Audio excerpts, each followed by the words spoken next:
all of us coming from the carbon war room, we wanted to take advantage of this opportunity in which we have participated first in Green Aruba and then in CREF to officially hand over to Prime Minister Eman the report that we have finished and are now releasing called A Smart Growth Pathways. We have great pleasure and great pride in turning this over to the Prime Minister and to his government.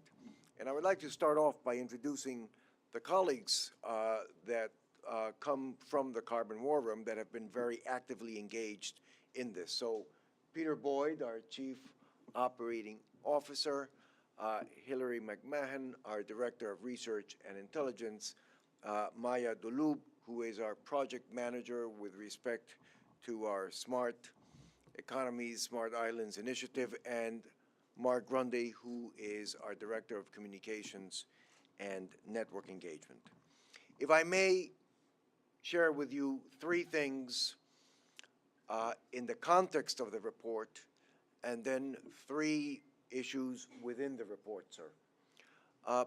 First, on the context, I think it's very important to recognize that this report is part of an ongoing process.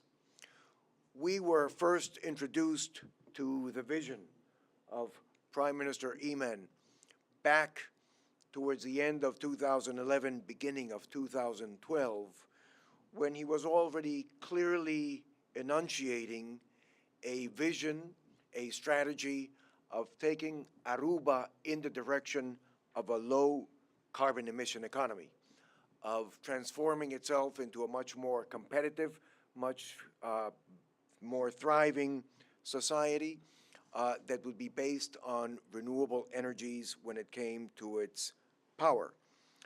We had the opportunity, sir, to begin working with you in the first quarter of 2012. Then in June of 2012 at Rio +20, we formalized our partnership, and we also made a commitment, which we called a 10-island commitment, to share what we would learn in this experience, in this voyage with Aruba, with other islands in the Caribbean. We look forward to working with other organizations as well.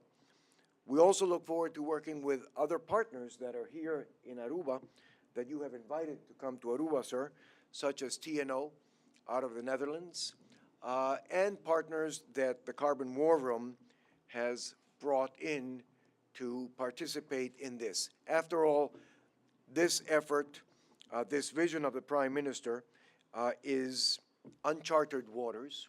No country has ever moved in this direction with the strength, with the conviction, with the passion that Aruba is doing so.